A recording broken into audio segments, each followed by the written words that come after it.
गिरिराज सिंह ने ट्वीट किया है। ये भूकंप काफी डरावना था। ये ट्वीट गिरिराज सिंह का सामने आया है।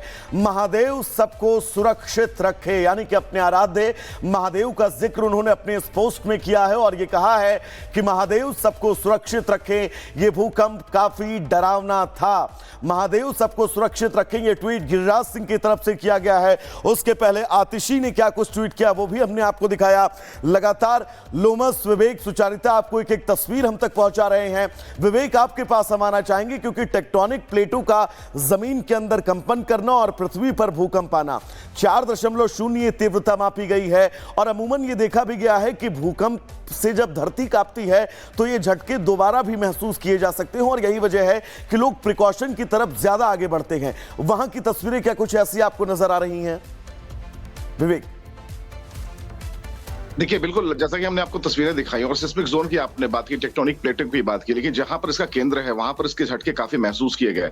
हमने एक बात और भी कही थी कि जो बनावट है, खासकर जो दिल्ली बसी हुई है, दिल्ली जिस बनावट के साथ बसी हुई है और जो नई टेक्नोलॉजी है, दोनों में बहुत अंतर होता है। क्योंकि आजकल जो बिल्डिंग्स बन रही हैं, उन बिल्डिंग्स को अगर आप देखें तो वो बिल्कुल माइवन कंस्ट्रक्शन है। तो ऐसी स्थिति में इनकी जो बनावट है वो बिल्कुल अलग है और दिल्ली जैसी बनी हुई है जहां पर ब्रिक का कंस्ट्रक्शन है, जहां ईंटों का इस्तेमाल होता है, जहां की जो नींव है वो अलग किस्म की होती है। तो दोनों में बहुत अंतर होता है। और जहां की तस्वीर हम आपको दिखा रहे हैं, आप देख सकते हैं, अगर ग्राउंड की अगर तस्वीर देखेंगे तो लोगों को यहाँ पर पता भी नहीं है। अगर इन लोगों ने अगर टीवी देखा या फिर मोबाइल देखा तो इन्हें पता चलेगा। सभी लोग सो रहे हैं। आप समझिए कि जो देर रात काम कर लौटने वाले हैं, सभी लोग सो रहे हैं। यहाँ का माहौल नहीं है वैसा।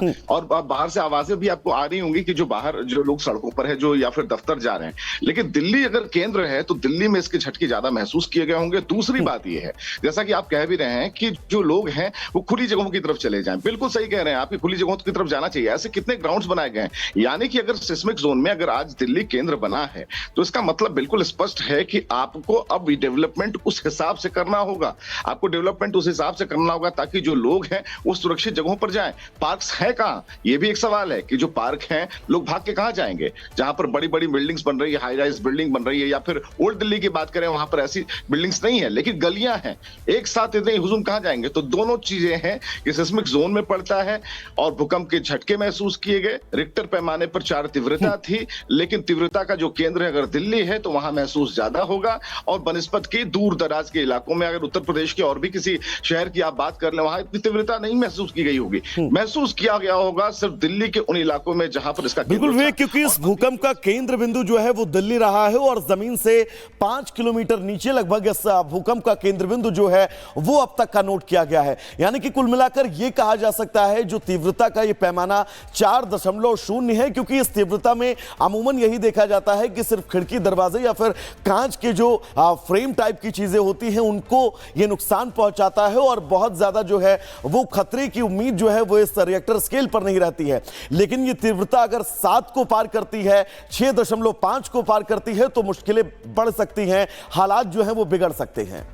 विवेक, बिल्कुल आपने सही कहा। अगर यानी लोग ज्यादा पैनिक ना हो। नहीं होते, बिल्कुल बिल्कुल साथ कम नहीं होते। लेकिन हम आपको बताना चाहेंगे कि लोगों से बार बार हम अपील कर रहे हैं कि आप पैनिक ना हो, किसी सुरक्षित जगह पर आराम से निकलें, लिफ्ट का प्रयोग ना करें। देखिए, हर जगह लिफ्ट पर एक चेतावनी लिखी रहती है कि जब भूकंप के झटके आते हैं आप बिल्कुल लिफ्ट का इस्तेमाल ना करें, सीढ़ियों से जाएं। आप ये समझिए, अब दिल्ली की बनावट की बात हम कर रहे हैं, वैसे रिहायशी इलाकों में आप जाएं, सीढ़ियों की जो ऊंचाई है, क्या मानक वहां पर होते हैं, या फिर सेफ्टी के क्या मानक वहां पर होते हैं। तो अब तो जब चीजें आ गई हैं सामने कि भाई वहां दिल्ली में केंद्र बन रहा है, पहले नेपाल केंद्र हुआ करता था, वहां से भूकंप का जो झटका है वो दिल्ली आते आते या फिर बिहार आते आते या फिर और दूर ये कम महसूस होता था। लेकिन आप समझिए कि दिल्ली अगर केंद्र बन रहा है और वहां पर भूकंप के झटके महसूस हो रहे हैं, खुद गिरिराज सिंह यहां पर ट्वीट कर रहे हैं। आप समझिए कि गिरिराज सिंह कहां रहते हैं, गिरिराज सिंह का आवास कहां है, सरकारी आवास है और वो महिला सिंगल महिला होता है। तो आप समझिए कि जो बड़े महलों में रहते हैं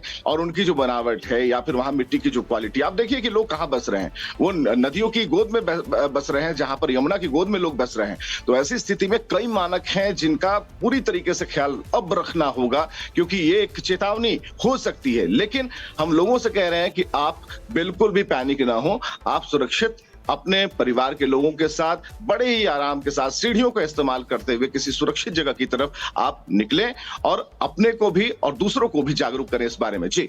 और विवेक, सबसे ज्यादा खतरा और मुश्किलें इस बात को लेकर भी हैं क्योंकि दिल्ली एनसीआर बहुत कंजेस्टेड इलाका है, हाई राइज तमाम बिल्डिंगें हैं और जैसा कि आप अपने पीछे तस्वीर भी दिखा रहे हैं कि भूकंप रोधी इमारतें तो जरूर हैं, लेकिन इनका भी एक पैमाना है कि कितने रिएक्टर स्केल की क्षमता को ये हाई राइज इमारतें जो हैं वो बर्दाश्त कर सकती हैं। और यही वजह है कि जो सुचारिता आपसे थोड़ी देर पहले तस्वीर दिखा रही थी उसमें भी हमने देखा कि हाई राइज बिल्डिंगें थी, उसके बावजूद भी लोग बतौर प्रिकॉशन इन तमाम बिल्डिंगों से बाहर निकलकर अपने आप को एक सुरक्षित स्थान पर रखते हुए दिखाई दे रहे थे, क्योंकि इस भूकंप के झटकों को आए हुए भी लगभग 1 घंटे कंप्लीट हो चुके हैं। यानी कि जो लोग पैनिक होकर बाहर निकले थे वो ये तय है अब वापस घर के अंदर लौट गए होंगे।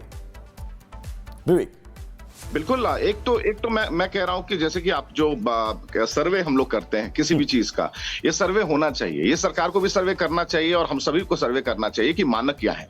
ठीक है, चीजें आ गई, सामने आ गई, उसे हम झेल रहे हैं, उसे महसूस कर रहे हैं, लोग घरों से बाहर हैं। आप देखिए जो तस्वीर आप चला रहे हैं उसमें हमें झूमर झूलता हुआ नजर आता है, पंखा झूलता हुआ नजर आता है, ये डर है। ठीक है, लोगों ने ऐसा नहीं देखा, करीब से नहीं देखा और लोग देख रहे हैं। दूसरी चीज, जब लोग अपने घरों से निकल रहे हैं कहां जाएंगे वो? अगर हाई राइज बिल्डिंग है तो अंदर जो पार्क बनाए गए हैं वो भी तो कंक्रीट पार्क बनाए गए हैं, कंक्रीट के ऊपर 3 इंच मिट्टी डालकर वहां पर घास उगाई गई है। आप समझिए कि वहां क्या मानक है। ठीक है, अगर वो निकलकर अब सड़कों पर आते हैं कहां जाएंगे? वो नेशनल हाईवे पर जाएंगे।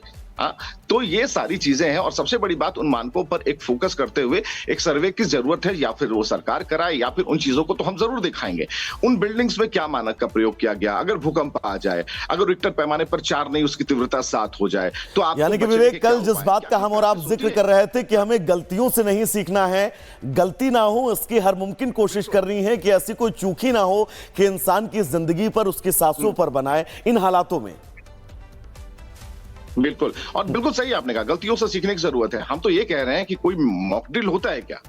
आप सिंपल समझिए कि जिस बिल्डिंग में मैं रहता हूं या जिस बिल्डिंग में आप रहते हैं, सुचारिता जी रहती हैं, आप देखिए कि किस बिल्डिंग में कौन सा मॉक ड्रिल होता है। अगर ऐसी कोई सिचुएशन आ जाए तो वहां से बचने के लिए क्या कर सकते हैं? बस यही कि आप अपने बिल्डिंग से निकल जाइए। आप समझिए कि जो 20 महले पे रह रहा है या फिर कोई 10 महले पे रह रहा है वो कितनी आसानी से निकल जाएगा, और जिनके घर में बुजुर्ग माँ बाप हैं, बच्चे हैं, वो किस तरीके से निकल जाएगा। मैं बराबर मानकों पर फोकस कर रहा हूं। देखिए, दिल्ली की धरती कांपी है, तीव्रता 4 की जरूर है, लोगों के अंदर खौफ जरूर है। हम बराबर कह रहे हैं कि पैनिक मत होइए, लेकिन ये भी हम कह रहे हैं कि अभी भी वक्त है कि उन मानकों का प्रयोग कीजिए। आप जाकर सिर्फ फ्लैट मत खरीदिए, उनसे ये पूछिए कि अगर भूकंप आता, भूकंप रोधी बोलने से काम नहीं चलेगा। आपने उससे बचने के लिए क्या किया? आप अगर फॉरेन कल्चर की अगर बात करें तो टनल बनते हैं, और ये जो है कॉटन टनल बनते हैं कि आप ऊपर से निकलें और सीधे नीचे की तरफ चले जाएं सुरक्षित जगहों पर। यहाँ ऐसी व्यवस्था क्यों नहीं होती? हाँ, बिल्डिंग्स आपकी जो है वो माइनर कंस्ट्रक्शन की है, कंक्रीट की है, आप ये बिल्डिंग हिलेगी नहीं, लेकिन आखिर उसका पैमाना जिसका जिक्र आप कर रहे हैं कि उसका पैमाना क्या होगा,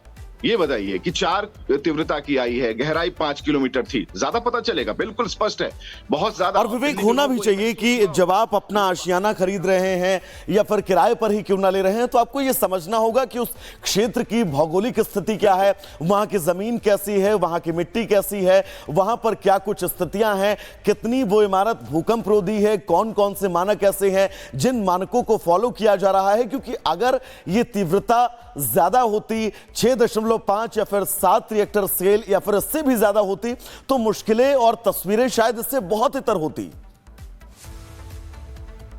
बिल्कुल, अगर ये रिक्टर पैमाने पर जो केंद्र बना है दिल्ली, अगर इससे ज्यादा होता, मैं तो कह रहा हूं कि ठीक है, जितने भी एमपीज हैं, जितने मेंबर ऑफ पार्लियामेंट्स हैं, उनके जो आवास मिलते हैं, आपने देखे, हमने देखे, आप देख सकते हैं कि उनके आवास कितने खुले खुले होते हैं। जब वो कह रहे हैं कि उन्हें महसूस हुआ, आप समझिए जो ऊंची बिल्डिंग में रह रहे हैं, मैं तो छोड़ दीजिए, कहता हूं कि 10 महले में कोई रह रहा है, अगर 3-4 महले में भी कोई रह रहा है, तीसरे महले पे रह रहा है, आप देखिए ये तस्वीर देखिए, लोग जल्दी जल्दी निकल रहे हैं, लेकिन सीढ़ियों का इस्तेमाल कम से कम ये सिविक सेंस होना चाहिए। ये तो है कि लोग निकल रहे हैं, सीढ़ियों से निकल रहे हैं, लेकिन आप ये समझिए कि जिन परेशानियों का जिक्र हमने किया है कि उनके लिए अभी भी सरकार को